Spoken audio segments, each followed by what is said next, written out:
So exercise, good or bad? It can be both. I love exercise. You think of, stepping up on a box, jumping over a box, or getting weights and doing deep squats, deep movements. Well, exercise can be very beneficial if the joints and the spine is healthy. But when you're trying to exercise on a spine that's damaged, on joints that are damaged, meaning arthritic or have arthritis or degeneration, bony arthritis, osteophytes, that means bone spurs.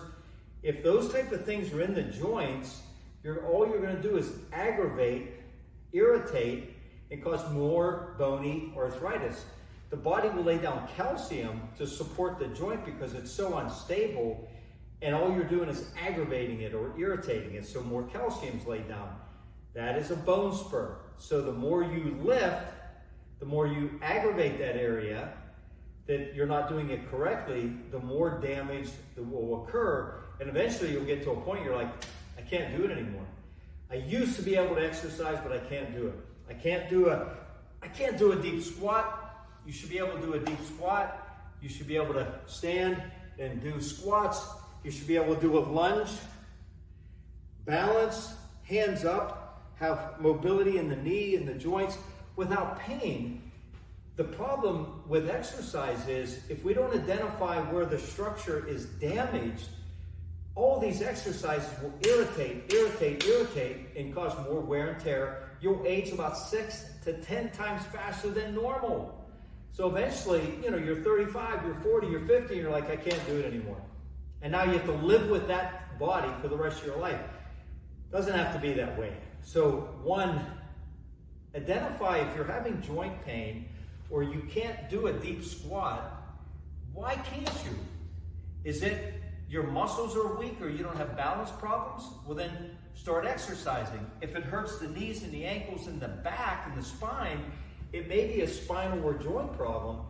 You need an x-ray to determine, is it healthy or unhealthy? If it's healthy and the tissue is just weak and damaged and getting old, then you can be aggressive to exercise and it won't hurt the tissue, and you'll work that right out, and you'll get strong, viable, you'll have your life back. If it's joint tissue that's damaged, you have to be very specific on your exercises and limited with your exercises so you don't take it too far. And then over time, you'll be able to do more. So if the spine is damaged and you have nerve entrapment and your central nerve system damaged, all you're going to do is wear out your spine, wear out your central nervous system, wear out your nerves, wear out your discs, and then you don't have spinal movement. Like we said in the other videos, only 10% supply pain, 90% control body function, organ function, hormone function, immune system. So as you age, your whole body starts to break down. You start getting sick, and then you're on meds and you're falling apart. So it doesn't have to be that way. So exercise, yes, it's always good if your body can tolerate it, and you identify that. You take specific x-rays and tests to identify an assessment. That's what we do here at our facility. It's bad when your joints are not able to do it to that level and they're damaged, and you have to be very specific. So good, bad, yes. So it all goes back to identifying, is it a muscle problem? Like if it's your thighs, when you go to squat and your thighs hurt, not your knees or your back or hips, it's a muscle problem. You need to start squatting. You need to start working. If it's the knees and the back and you get lightheaded and dizzy, it's a nerve system problem. If you can't even do a lunge to balance and you can't balance, it's a nerve system problem, and it could be a muscle problem. The muscles may be too weak to hold you into a fixed position to stabilize.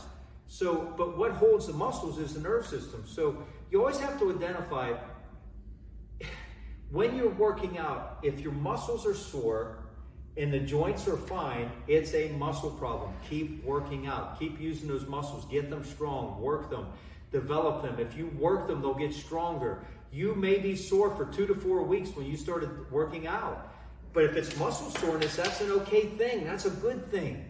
If it's back pain, nerve pain, increased numbness, tingling, lightheadedness, joint pain, your knees and hips are just killing you in the morning and you have to depend on a pain medication to get by, that's not good. Stop what you're doing, stop the exercise, go to a specific doctor that will take x-rays, see if your joint tissue is healthy, and then come up with a specific plan to help you exercise to your limits so you can get strong. You can always get stronger, you just may need to have limits. So I hope that helps identify from the stretching in the last video to weightlifting.